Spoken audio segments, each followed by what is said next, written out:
So I've downloaded Logic, I've updated it. So let's go to here. Update just came out, so I want to check this whole thing out. I go to here. Got a lot of software there.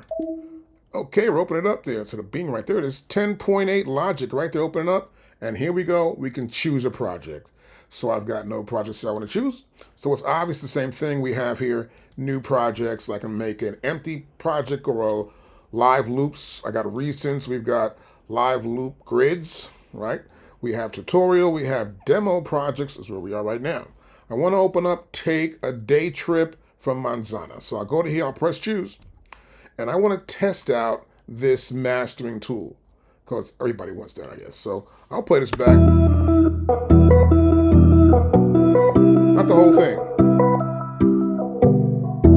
Just want to hear how good it sounds. Now I see it going to red right here, right? So I'm going to pull this back some.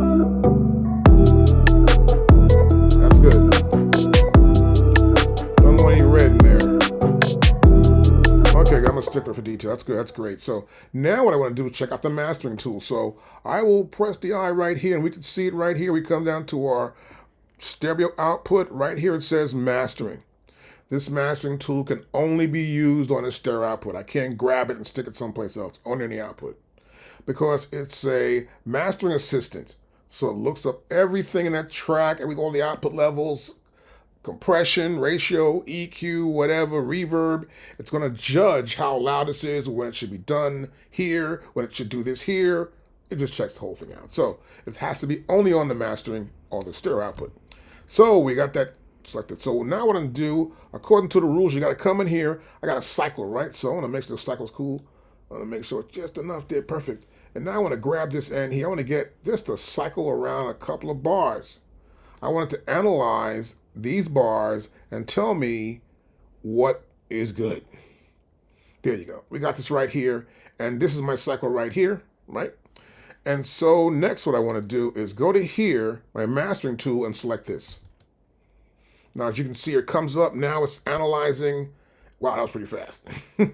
Well, not much there anyway to analyze. So anyway, this is it. This is our mastering assistant tool we have right here. And stereo output, it says right there, right?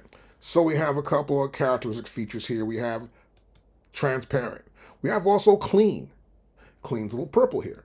Now, clean means that it's like really clean music, like EDM, you know? A little punch of the drums, but it's clean back there. Nothing much going on. Not much is going on in the back of that. Then over here we have valve.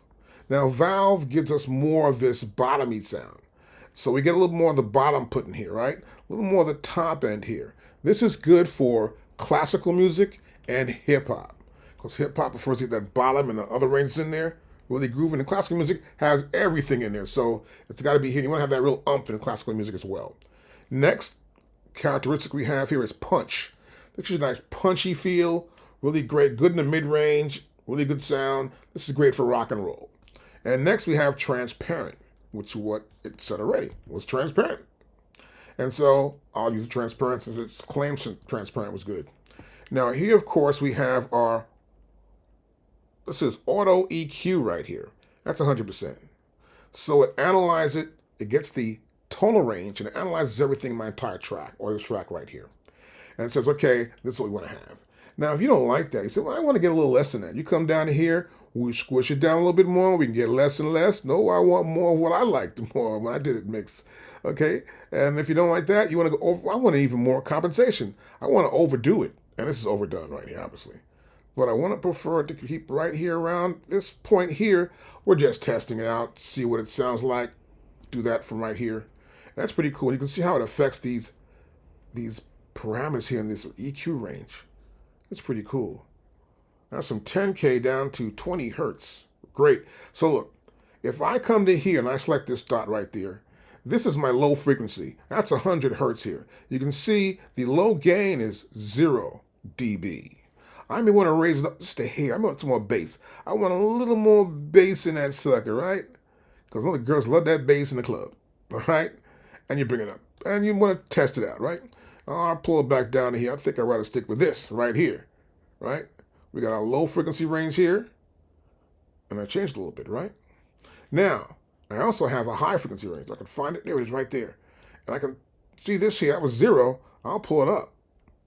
I can get 1.4 dB out of it. So my point here is that you can change some of these parameters here that are here on this parametric setting here. And I can come to here also. All right, that's good. I want to go to here, my mid-range, right? I see my mid-range value. I see there's mid-range, there's zero gain. So I want to make sure there's no zero gain. It's always there. I want to make sure it's always there, but I can come do this too, or come down with it, right? Either way, I can compensate for what I don't like or what I do like. That's pretty cool. And I like that with this feature. It helps me to feel safer that I'm doing it, and plus I can see the effects and how it'll change the tonal value of the output of my project. Now over here we have dynamics. So dynamics really is compressors, like you got a voltage control, amplification, you've got optical compressors, you know what I'm saying? And you've got limiters. So look, all that's there, we don't see any of it, but we see this one thing here, which is loudness. And so in this case, if I want to go a little louder, I may say a little louder should be good right here, right? Or I want less is here too as well. As you can see here, we're sort of getting something going on now, right? Now below the dynamics right here, we have Excite. Now Excite simulates the older sound, like in the 60s, 70s, 80s, maybe even 90s, the way the consoles were, the way they were somewhat warmer, And so it'll give you that exciting feel back to the track. I'd press Excite, and then that will happen. And as you can see right here, when we got to correlation, when I pressed Excite, it changed. See that change right there, right here? And so you get the idea something's going on, of course. Now, what happens here in dynamics and this whole idea of this range thing is LUFS. And so LUFS is supposed to be minus 18 dB for any kind of output, particularly with Apple's website or Spotify, No matter what happens, they want to have the LUFS at minus 18. And this will compensate for that. And so the peak sound, or the peak part of your song or your project will be at minus 1 dB. So it'll never go over 0 dB, which is great. The assistant will do the right job. Now we have LU range, right? That's it. I can restart again, or I can reset that sucker, which is pretty cool. Now below our dynamics here, we have spread. So I may want to spread the stereo field wider, so it gives a much fuller idea of what's going on with our sound, And so you can do that here too as well. Now across from spread, we have correlation. So if I change this a little bit, will I be out of phase in terms of my speakers, of the stereo field? You never know. So this will compensate for it. It'll tell you so, and you'll check that out. Now also, if I think I did this, that's stupid. I did this, that's stupid. And I did some other stuff, that's stupid. I'll just say, look, I want to reanalyze this section, please. Now after reanalyzing and make sure I have everything the way I want it, I want to do one more thing. I wanted to have some loudness compensation. Problem is, the song is pretty loud already. And what I want to do here, I want to sort of bring stuff down. So I want to play it back first. Make sure my levels are here. It's good. The levels are good right here. This is good. Stop that. As a matter of fact, let's make it a little louder. Matter of fact, I'm going to see something. Make sure it really does a good job. All right, good. So now what I want to do is I'm going to turn on loudness compensation. Now what this does, it sort of compensates for my having a project already having plugins in it already. And then I want to make sure I want to hear how it sounds without the mastering assistant and with it. So I know what the problems are. I might want to adjust something. And in this case, I want to test. I have never used it before. I want to check it out. So I will play it back now with the bypass on.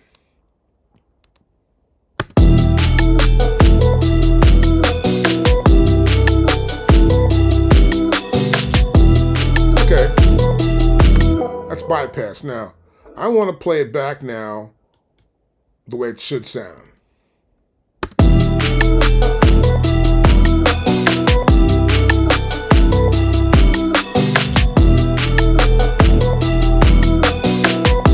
Okay, great. You can see true peak here. You see the LUFS here. No bigger than minus 14, where it should be. We see here correlation, making sure we're in phase. Our width is here.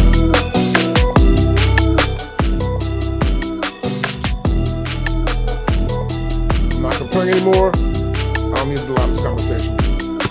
So I like the way it sounds. And so I need to do some more work actually. So I'm going to put some MPC stuff together, and I'm going to bring that stuff in this project and add some stuff to it. But it sounds really good. Test it out if you do have a Mac and you've got Logic and you update. It's kind of dope actually to have it.